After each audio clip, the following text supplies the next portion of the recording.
Hello everyone. இப்போ நம்ம TNPSC மேக்ஸில் குரூப் 1ல் கேட்ட கொஸ்டினுக்குலாம் ஒவ்வொரு கொஸ்டினுக்கா ஆன்சர் பார்க்கலாம். ஃபர்ஸ்ட் கொஸ்டின் பாருங்க. If 1600 is divided among P and Q in the ratio 5:3 then Q's ratio is என்னன்னு கேட்குறாங்க. சரிங்களா? இப்போ 1600 ருபீஸை 5:3 அப்படின்ற ரேஷியோவில் பிரிக்கிறாங்க. சரிங்களா? இப்போ டோட்டலாக எத்தனை பங்கு பிரிக்கிறாங்கன்னா 8 பங்காக பிரிக்கிறாங்க 1600 ரூபாயை. சரிங்களா? அதில் கியூவோட ஷேர் என்னன்னு கேட்குறாங்க. சரிங்களா? இப்போ பியும் கியூவும் என்ன ரேஷியோவில் இருக்குது? பி வந்து 5 ரேஷியோவில் இருக்கு, கியூ வந்து 3 ரேஷியோவில் இருக்கு. சரிங்களா? சரி, இப்போ இது 8 பங்கா பிரிக்கிறாங்கன்னா 1600 அப்போ 1600 8ஆல டிவைட் பண்ணுங்க. சரிங்களா? 5 3 ஆட் பண்ணா 8. சரிங்களா? அப்போ 8 பங்கா பிரிக்கிறாங்க. 8ஆல டிவைட் பண்ணீங்கன்னா என்ன வரும்? இங்கே 1 டைம் வரும், இங்கே 2 × 8 16 ஒரு 00. சரிங்களா?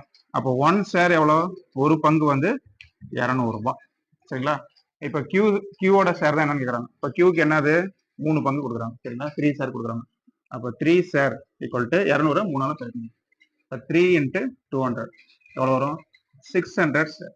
ஓகேங்களா? இப்போ 1600ல் 600 ருபீஸ் வந்து கியூக்கு கொடுக்குறாங்க. சரிங்களா? என்ன ஆன்சர் பாருங்க? B answer. ஓகேங்களா? இப்போ நெக்ஸ்ட் சம் பார்க்கலாம். நெக்ஸ்ட் செகண்ட் கொஸ்டின் பாருங்க. If x ratio 7.5 equal to 8 ratio y equal to 7 ratio 17.5 இது 3 ரேஷியோ ஈக்குவல்னு சொல்லிட்டாங்க. ஃபைண்ட் எக்ஸ் ரேஷியோ ஒய் என்னன்னு கேட்குறாங்க. கண்டுபிடிக்கலாம். பாருங்க, இந்த எக்ஸோட வேல்யூ ஒயோட வேல்யூ கண்டுபிடிச்சு அதோட ரேஷியோ என்னன்னு கேட்குறாங்க. இப்போ ஃபர்ஸ்ட் இங்க பாருங்க, இதையும் ஈக்குவேட் பண்ணுங்க. ஏன்னா எல்லாமே ஈக்குவல் தான். சரிங்களா? இது 8 ரேஷியோ ஒய் சொல்லலாம். இது ரெண்டுத்தையும் ஈக்குவேட் பண்ணுங்க. அப்போ X ratio 7.5 equal to 7 ratio 17.5. சரிங்களா? இது நம்மளுக்கே தெரியும் சால்வ் பண்றது. ஃபர்ஸ்ட்டும் லாஸ்ட்டும் மல்டிபிள் பண்ணணும். இப்போ என்ன வரும்? எக்ஸ் இன்ட்டு 17.5 ஈக்குவல் டு நடுவில் ரெண்டுத்தையும் மல்டிபிள் பண்ணுறோம். 7.5 இன்ட்டு 7. ஓகேங்களா? மல்டிபிள் பண்ணுறோம். இப்போ என்ன பண்ணணும்? எக்ஸோட வேல்யூ தான் கண்டுபிடிக்கணும். இப்போ எக்ஸ் மட்டும் இங்கே வச்சுக்கலாம், மீதெல்லாம் அந்த பக்கம் தள்ளிடலாம். 17.5 7.5 அப்படியே கூட கேன்சல் பண்ணலாம். சரிங்களா? 7ஐயும் 17.5ஐயும் கேன்சல் பண்ணுங்க. 1 டைம் வரும் 7, இங்கே 2 7s are 14, ரிமைண்டர் 3 வரும், 5 7s are 35. சரிங்களா? நடுவில் பாயிண்ட் இருக்கு. அப்போ என்ன வரும்? 2.5 வரும். சரிங்களா? அப்போ எக்ஸ் ஈக்குவல் டு எக்ஸ் மட்டும் இங்கே வச்சுக்கிறோம். 7.5 இந்த மல்டிபிள் 2.5 இன்சூரன்ஸ்னா டிவைட் 2.5. ஓகேங்களா? மேலேயும் ஒரு டிஜிட் தான் தள்ளி பாயிண்ட் இருக்குது, கீழே ஒரு டிஜிட் தான் தள்ளி பாயிண்ட் இருக்குது. அப்போ அந்த டிஜிட்டை விட்டுரும். 10 மல்டிபிள் பண்ணுறதுன்னு வச்சுங்க. சரி, 25 75 சொல்லுங்க. இந்த 1 டைம் வரும், இங்கே என்ன வரும்? 3 × 25 75. அப்போ எக்ஸ் ஈக்குவல் என்ன வரும்? 3 வரும். ஓகேங்களா? சரி, எக்ஸோட வேல்யூ 3. அடுத்தது ஒய்யோட வேல்யூ கண்டுபிடிக்கலாம். ஒய்யோட வேல்யூ வேணும்னா இதையும் ஈக்குவேட் பண்ணுங்க. சரிங்களா? அப்போ என்ன வரும்? 8 ratio y equal to 7 ratio 17.5. சரிங்களா? அதே மெத்தடில் மல்டிபிள் பண்ணுங்க. ஃபர்ஸ்ட்டும் லாஸ்ட்டும் 8 × 17.5 equal to y into 7. Y into 7. ஓகேங்களா? இப்போ 7ஐயும் 17.5ஐயும் கேன்சல் பண்ணுங்க. இங்கே 1 டைம் வரும், இங்கே 17.5னா 2 7s are 14, reminder 3, 5 7s are 35, 2.5. ஓகேங்களா? சரி, அப்போ ஒய் தான் வேணும். ஒய் மட்டும் இங்கே வச்சுங்க. 8 × 2.5 மல்டிபிள் பண்ணிங்க. அவ்வளோதான். 8 × 5 40, ரிமைண்டர் 4, 8 2 16, 16 + 4 20 வரும். 20 வரும். ஒரு டிஜிட் தள்ளி பாயிண்ட் தள்ளி வச்சுன்னா 20 வரும். அப்போ ஒய்யோட வேல்யூ 20. அவங்க இப்போ என்ன கேட்குறாங்க? எக்ஸ் ரேஷியோ ஒய் தான் கேட்குறாங்க. 4x ratio y equal to 3 ratio 20. ஓகேங்களா? எங்கே இருக்கு பாருங்க? Third option C answer. சரிங்களா? அடுத்த கணக்கு போகலாம். Next third sum. Find the next time என்னன்னு கேட்குறாங்க. கண்டுபிடிக்கலாம். 8.9க்கு அடுத்த டைம் என்னன்னு கண்டுபிடிக்கலாம். இங்கே பார்த்தீங்கன்னா எல்லாம் பாயிண்ட் வச்சதா இருக்குது. இப்போ பாயிண்ட் வச்சதா இருக்குதுன்னா ஆட் பண்ணுறது கொஞ்சம் கஷ்டம். அதனால் என்ன பண்ணுறோம்? ஒரு டிஜிட்டல் தான் பாயிண்ட் இருக்குது எல்லாமே. அதனால் ஒரு 10ஆல் மல்டிபிள் பண்ணிருக்கேன். 0.5 மல்டிபிள் பண்ணிங்கன்னா என்ன கிடைக்கும்? 5. அடுத்தது 0.6 10ஆல் மல்டிபிள் பண்ணால் 6. அப்புறம் 15 1.5 10ஆல் மல்டிபிள் பண்ணால் 15 கிடைக்கும். அப்புறம் 4 10ஆல் மல்டிபிள் பண்ணிங்கன்னா 14 கிடைக்கும். 8.9 மல்டிபிள் பண்ணிங்கன்னா 89 கிடைக்கும். சரிங்களா? இப்போ 5ம் 6க்கும் உள்ள டிஃபரன்ஸ் பாருங்க. 5ஓட 1 ஆட் பண்ணால் 6 கிடைக்குது. 6ஓட எதை ஆட் பண்ணால் 15 கிடைக்குது. 9 ஆட் பண்ணால் 15 கிடைக்குது. 15ஓட எதை ஆட் பண்ணால் 40 கிடைக்குதுன்னு பாருங்க. 25 ஆட் பண்ணால் 14 கிடைக்குது. 40ஓட எதை ஆட் பண்ணால் 89 கிடைக்குது. 49 ஆட் பண்ணீங்கன்னா 40 + 49 89 கிடைக்குது. இப்போ 89ஓட எதை ஆட் பண்ணால் இந்த வேல்யூ கிடைக்குதுன்னு கண்டுபிடிக்கும். சரிங்களா? இங்கே என்ன ஆட் பண்ண போகிறோன்னு கண்டுபிடிக்கலாம். 1ன்னா 1 ஸ்கொயர், 9னா 3 ஸ்கொயர், 3 ஸ்கொயர் தான் 9, 25னா 5 ஸ்கொயர், 49னா 7 ஸ்கொயர் தான் 49. அப்போ 1 3 5 7. அடுத்து என்ன ஆட் பண்ணியிருப்பாங்க? 9 ஸ்கொயரை ஆட் பண்ணியிருப்பாங்க. 9 ஸ்கொயர் என்ன வரும்? 81. இந்த இடத்துல 89ஓட 81 ஆட் பண்ணால் என்ன வரும்? அதான் அங்கே அடுத்த நம்பர். சரிங்களா? 89ஓட 81 ஆட் பண்ணி என்ன வரும்? 117 வரும். சரிங்களா? சரி, இப்போ நம்ம என்ன பண்ணோம், எல்லாம் 10ஆல மல்டிபிள் பண்ணோம். இப்போ அந்த மல்டிபிள் பண்ணதை டிவைட் பண்ணிடுங்க, 10ஆல டிவைட் பண்ணிடுங்க. சரிங்களா? இப்போ இதெல்லாம் டிவைட் பண்ணி என்ன வரும், 0.5 வரும், 0.6 வரும், 1.5. அதெல்லாம் நமக்கு தேவையில்லை, அதெல்லாம் இங்கே தான் இருக்குது. சரிங்களா? இங்கே மட்டும் பாருங்க, இதை 10ஆல் டிவைட் பண்ணி என்ன வரும், ஒரு டிஜிட் தள்ளி பாயிண்ட் வரும். இப்போ என்ன ஆன்சர் 17.0. இங்கே 10ஆல மல்டிபிள் பண்ணி தான் ஆன்சர் கண்டுபிடிச்சோம், அதனால இப்போ 10ஆல டிவைட் பண்ணிடுறோம். இப்போ டிவைட் பண்ணும்போது இங்கே 17.0 வருது. பாயிண்ட்டுக்கு அப்புறம் 0 வேல்யூ கிடையாது. சரிங்களா? நான் ஆன்சர் என்ன இருக்கு பாருங்க, டி ஆன்சர் 17.0 ஆன்சர் இருக்கு. சரிங்களா? சரி, அடுத்த சம் போலாம். நெக்ஸ்ட் பாருங்க, எல்சிஎம் ஆஃப் கொடுத்துருவாங்க. இதுக்கு மூணுக்கு எல்சிஎம் என்னன்னு கண்டுபிடிக்கலாம். இங்க பாத்தீங்கன்னா first 2x² - 3x5 whole square இருக்குது. இப்போ அதுக்கு முதல்ல கண்டுபிடிக்கலாம். இப்போ 2x² - 3xy ஹோல் ஸ்கொயர் இருக்கு. இப்போ இதுல என்ன காமனா வெளிய எடுக்கலாம் பாருங்க. எக்ஸை வெளிய எடுக்கலாம். எக்ஸ் ஸ்கொயர் இருக்கு, இங்க எக்ஸ் இருக்கு, வேற எதுவும் காமனா இல்லை, ரெண்டுத்துலயும் எக்ஸ் மட்டும் தான் இருக்குது. அப்போ எக்ஸை வெளிய எடுங்க. சரிங்களா? அப்போ எக்ஸை எடுத்துட்டீங்கன்னா இதுல எக்ஸ் ஸ்கொயர்ல எக்ஸ் எடுத்துட்டோம். அப்போ மீதி என்ன இருக்கும், 2x மட்டும் இருக்கும். அப்போ 2x அப்படி எழுதிங்க, ஒரு மைனஸ் போட்டுங்க. எக்ஸ் எடுத்துட்டீங்கன்னா மீதி என்ன வரும், 3y வரும். 3y. ஓகேங்களா? சரி, அடுக்கல என்ன ஆகுது, ஸ்கொயர் இருக்குது. ஃபுல்லா பிராக்கெட் போட்டு ஸ்கொயர் எழுதணும். எக்ஸுக்கும் சேர்த்து தான் ஸ்கொயர். சரிங்களா? எக்ஸ் தனியாக விட்டுறக்கூடாது. சரி, இப்போ எக்ஸ் ஸ்கொயர் தனியாக கொடுத்துருங்க. X square into 2x - 3y whole square. ஓகேங்களா? இது ஃபர்ஸ்ட் டைமுக்கு கண்டுபிடிச்சோம். செகண்ட் டைமுக்கு வாங்க. 4x - 6y ஹோல் கியூப்னு இருக்குது. இப்போ பவர்ல கியூப் இருக்கு. சரி, ஞாபகம் வச்சுங்க. இதுல இருந்து என்ன வெளிய எடுக்கலாம்னு பாருங்க. காமனா இருக்கிறது 2 மட்டும் தான். சரிங்களா? 4 2 × 2 பிரிக்கலாம், 6 2 × 3 பிரிக்கலாம். இப்போ 2 மட்டும் வெளியிடுங்க. இப்போ 2 எடுத்துட்டீங்கன்னா என்ன இருக்கும், 2x இருக்கும். 4ல 2 எடுத்துட்டா மீது 2x மைனஸ். இங்க 2 எடுத்துட்டீங்கன்னா 3y. சரிங்களா? 3y அப்படி இல்லைங்க. அடுக்கல என்ன இருக்கு, கியூப் இருக்கு. 2வும் சரி தான், கியூப் போடணும். இப்போ இந்த கியூப் இங்க கொடுங்க. 2 cube into 2x - 3y whole cube. சரிங்களா? கியூப் இது தனியாக கொடுத்துட்டோம். சரிங்களா? எழுதிட்டோம். 2 கியூப் 7 கூட எழுதலாம், ஒன்றும் தப்பு கிடையாது. சரி, 2 நம்பர் ஆயிடுச்சு. மூணாவது நம்பருக்கு வாங்க. 8x³ - 27y³ அப்படின்னு இருக்கு. இது எப்படி எழுதலாம்னா 8 2 கியூப்னு எழுதலாம். சரி, 2 × 2 × 2 தான் 8. அப்போ 2x பவர்ல கியூப், ஒரு மைனஸ் போட்டுங்க. 27y³ இருக்குது. 27 எப்படி எழுதலாம்னா 3 × 3 × 3 எழுதலாம். 27 வரும். அப்போ 3y பவர்ல 3 எழுதலாம். இது a³ - b³ அந்த ஃபார்முலா இருக்குது. அதுக்கு formula a - b × a² + ab + b². ஏன்னா இந்த சைடில் எழுதுறேன் நான். a³ - b³ formula a - b × a² + ab + b². இதான் ஃபார்முலா. இப்போ அதை இங்கே அப்ளை பண்ணுங்க. a வந்து 2xன்னு வச்சுக்கோங்க, b வந்து 3yன்னு வச்சுக்கோங்க. என்ன வரும், a - b என்ன வரும், 2x - 3y. 2x - 3y, a - b எழுதிட்டோம். a² 2x whole square. இப்போ என்ன வரும், 4x². அடுத்தது plus ab 2x × 3y. 2x × 3y என்ன வரும், 2 × 3 6 6xy வரும். 6xy plus b² 3y whole square. இப்போ என்ன வரும், 9y². ஓகேங்களா? சரி, முடிஞ்சு. இப்போ பார்த்தீங்கன்னா இப்போ பிரிச்சுட்டோம், இதுக்கு மேலே பிரிக்க முடியாது. எல்சிஎம்னா என்ன, காமன் ஆகிறதெல்லாம் ஒரு முறை எழுதணும். ஏன்னா நல்லா காமன் ஆகுதுன்னு பாருங்க. இங்கே பாருங்க, 2x - 3y ஹோல் ஸ்கொயர்னு இருக்குது. இங்கே பார்த்தீங்கன்னா 2x - 3y ஹோல் கியூப்னு இருக்குது. இங்கே 2x - 3y மட்டும் தான் இருக்குது. சரிங்களா?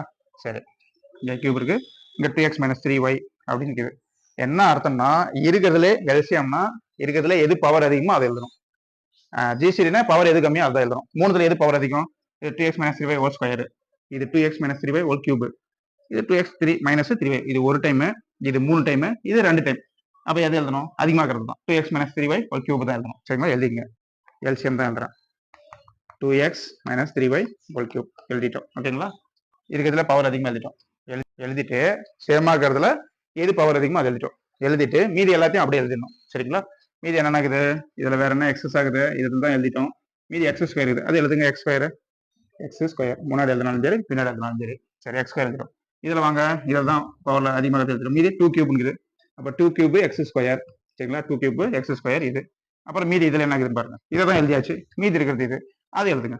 என்ன வரும், 4x² + 6xy + 9y² அப்படி எழுதிட்டோம். சரிங்களா? இதுதான் எல்சிஎம்.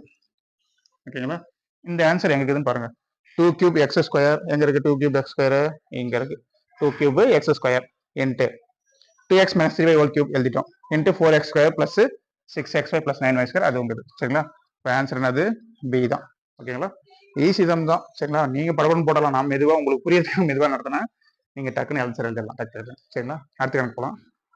நெக்ஸ்ட் 5வது கணக்கு 5 எந்திரங்கள் 5 பாகங்களை 5 நிமிடங்களில் தயாரிக்குமானால் 100 எந்திரங்கள் 100 பாகங்களை எவ்வளவு நிமிடங்களில் தயாரிக்கும் அப்படின்னு கேட்குறாங்க. சரிங்களா? ஃபர்ஸ்ட் எந்திரங்கள் அது எழுதிக்கிறோம். அடுத்தது பாகம். சரிங்களா? 5 எந்திரங்கள் 5 பாகம் கொடுக்குறோம். அடுத்தது நிமிடம் எவ்வளவு நிமிடத்தில் தயாரிக்கிறதோ அது. இப்போ 5 எந்திரங்கள் கொடுக்குறாங்க. இப்போ 5 எந்திரங்கள் 5 பாகங்களை 5 போட்டுங்க. 5 நிமிடங்களை தயாரிக்கிறாங்க. 5 எழுதிக்கலாம். சரிங்களா? சரி. 100 எந்திரங்கள். அப்ப எந்திரங்கள்ல 100 போட்டுங்க. 100 பாகங்களை எவ்வளவு நிமிடங்களில் தயாரிக்கும் போட்டுக்கிறோம். இதுதான் நம்ம கண்டுபிடிக்கணும். அதை நம்ம எக்ஸ்ன்னு வச்சுக்கலாம். சரிங்களா? இப்ப என்ன தயாரிக்கிறாங்க? பாகம் இதை தான் தயாரிக்கிறாங்க. ஏதோ ஒன்று 5 எந்திரங்கள் 5 பாகங்கள் தயாரிக்கிறாங்க. சரிங்களா? இப்ப அந்த 5 பாகம் தயாரிக்கிறாங்களா? அப்ப இதுதான் ஒர்க். சரிங்களா?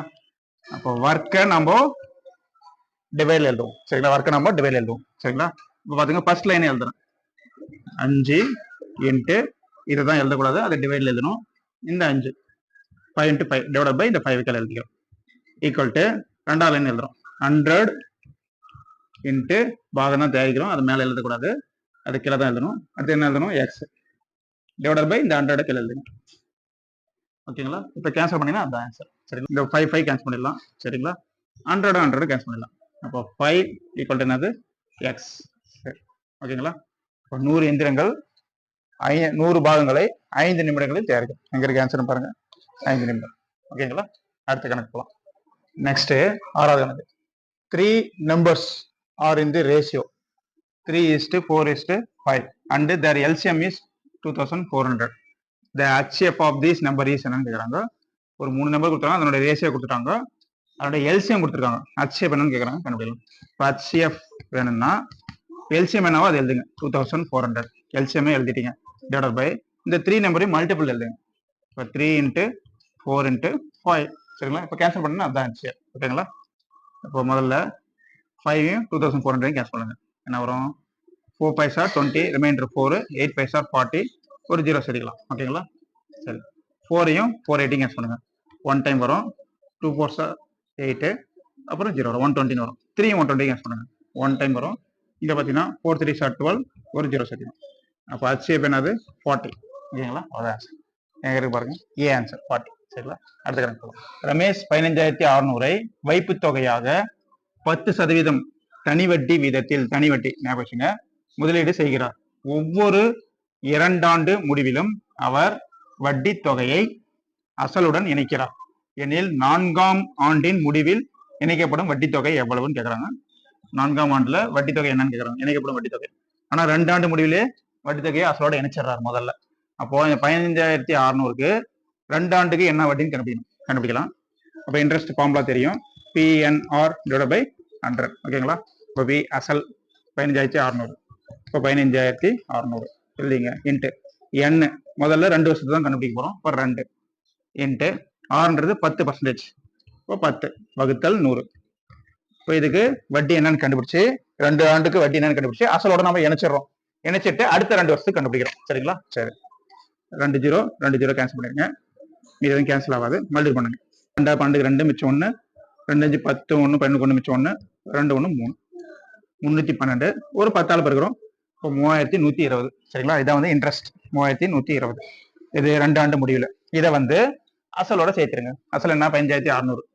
அப்போ 15600ஓட 3120 கூட்டிடுறோம். 3120ஓட ஆட் பண்ணிக்கிறோம்.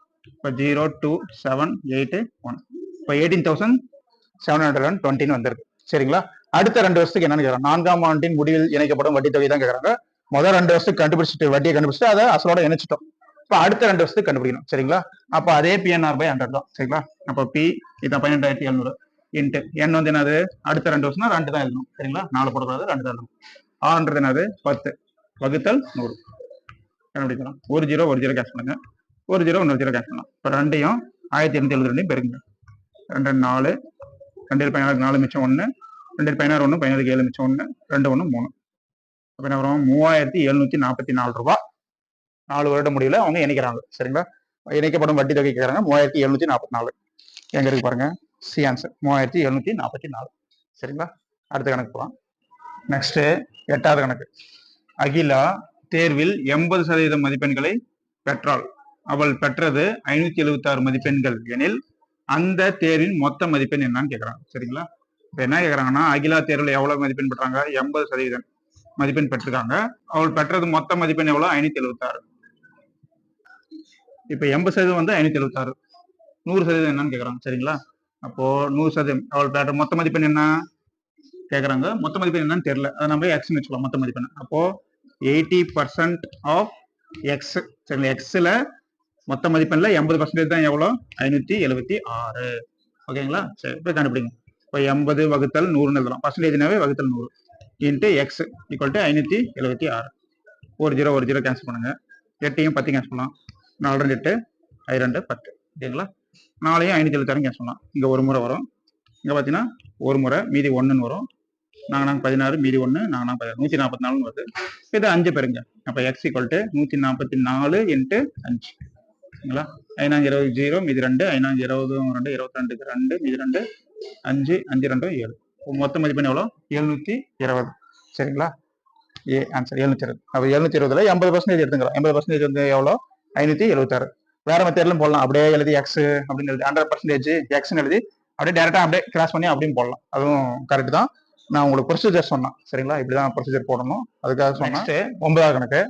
கீழே 4 கனசதுரங்கள் கொடுக்கப்பட்டுள்ளன. சரிங்களா? 4 கனசதுரங்கள் கொடுத்துக்கிறாங்க. அதுல 3 என்ற எண்ணிற்கு எதிரே உள்ள பக்கத்தில் வரும் எண் என்னன்னு கேட்கறாங்க. இப்போ 3க்கு எதிரே உள்ள பக்கத்துல இருக்கிற எண் என்னன்னு கேட்கறாங்க. ஃபர்ஸ்ட் 2 டைம் எடுத்துக்கலாம். சரிங்களா? ஏன்னா இங்கதான் 3 இருக்குது. இது 2த்துலயும் எடுத்துக்கலாம். அங்கெல்லாம் இது 3 இல்லை. இதுல பாருங்க எது காமனா இருக்கோ அதெல்லாம் கேன்சல் பண்ணிருங்க. 5 காமனா இருக்கு 2த்துலயும். 5 கேன்சல் பண்ணுங்க. 6ம் காமனா இருக்கு. 6ஐயும் கேன்சல் பண்ணிருங்க. மீதி என்ன இருக்குன்னு பாருங்க. பேலன்ஸ் இதுல 4 இருக்கு, அதுல 3 இருக்கு. ஒன்னே ஒரு நம்பர் மட்டும் தான் இருக்குது. சரியா? அப்போ 3 என்ற எண்ணுக்கு எதிராக உள்ள எண் என்னது? 4. அவ்வளவுதான் ஆன்சர். சரிங்களா? என்ன ஆன்சர் வரும்? C answer. சரிங்களா? நெக்ஸ்ட் 10வது கணக்கு. மேரி என்பவரின் தற்போதைய வயது 16. சரிங்களா? இப்ப மேரியோட வயது என்னது? 16. அவள் தனது தம்பியின் வயதை விட 4 மடங்கு பெரியவள். சரிங்களா? இப்ப மேரிக்கு 16 வயதுனா தம்பியோட வயது என்னவா இருக்கும்? 4 தான் இருக்கும். 4 மடங்கு பெரியவள். தம்பியோட வயது 4 இருந்துச்சுன்னா மேரியோட வயது என்னவா இருக்கும்? 16. 4 பெருக்கினீங்கன்னா 16 வந்துடும். சரிங்களா? தம்பி வயதை விட 4 மடங்கு பெரியவள் மேரி எனில் அவள் தனது தம்பியோட வயதை விட 2 மடங்கு பெரியவளாக இருக்கும்போது, தம்பியோட வயசை விட 2 மடங்கு பெரியவளாக இருக்கும்போது மேரியின் வயது என்னன்னு கேட்கறாங்க. இப்போ இந்த மேரியோட வயது என்னன்னு கேட்கறாங்க. கண்டுபிடிக்கலாம். சரிங்களா? இப்ப ஆன்சர்ல இருந்தே கொண்டு வந்துடலாம். சரிங்களா? இப்ப தம்பி வயசை விட 2 மடங்கு பெரியவளாகணும். அப்போ வந்து மேரியோட வயது என்னன்னு கேட்கறாங்க. இப்ப ஆன்சர் 20ன்னு இருக்குது. இப்ப 20 எடுத்துக்கலாம். இப்ப மேரியோட வயது என்னன்னு தான் கேட்கறாங்க. மேரியோட வயது 20ன்னு வச்சுக்கலாம். மேரியோட வயது 20ஆ இருந்தா அவங்க தம்பியோட வயது என்னவா இருக்கும்? 16ன்னு இருக்குதுங்க. சரிங்களா? 16ஓட ஒரு 4 குட்டி தான் 20ன்னு வந்திருக்கு. 4 வருஷத்து குட்டி. அப்ப 4ஓட 4 குட்டினா என்ன வரும்? 8ன்னு வரும். சரிங்களா? அப்போ இது ஆன்சர் கிடையாது. ஏன்னா 2 மடங்கு பெரியவளாக இருக்கும்போது மேரியின் வயது தான் கேட்கறாங்க. கரெக்டா 2 மடங்கு பெருசா இருக்கணும். அப்ப இது கிடையாது. விட்டுருங்க. அடுத்தது வாங்க. என்ன ஆகுது? 24. மேரியின் வயது 24ன்னு வச்சுங்க. இப்ப 24னா 16ல இருந்து எதை கூட்டினா 24 வருது? 8 வருஷத்தை கூட்டினாதான் 24 வருது. சரிங்களா? அப்போ மேரியோட வயது 24 ஆக்கும்போது அவங்க தம்பியோட வயசு என்னவாக்கும்? தம்பியோட வயசுல இருந்து என்ன கூட்டணும்? அதே 8 வருஷத்தை கூட்டணும். இப்போ 4ல இருந்து 8 கூட்டினா என்ன வரும்? 12ன்னு வருது. சரியா? இப்போ அவங்க தம்பியோட வயது 12 ஆகும்போது மேரியோட வயது 24. கரெக்டா வருதுங்களா? என்னது? தம்பியின் வயதை விட 2 மடங்கு பெரியவளாக இருக்கும்போது மேரியோட வயதை கேட்கறாங்க. இப்போ தம்பியோட வயசு 12ன்னா அவளோட வயது என்னாகும்? 12ல 2ஆல இதோட 2 மடங்கு தான் என்னது? 24. சரிங்களா? அவங்க தம்பியோட வயது 12 இருக்கும்போது மேரியோட வயது 24 இருக்குது. சரியா? இது ஆன்சர் வந்து பி. ஓகே, இதுதான் ஆன்சரை கண்டுபிடிச்சிருக்கோம். நெக்ஸ்ட் கணக்கு போலாம்.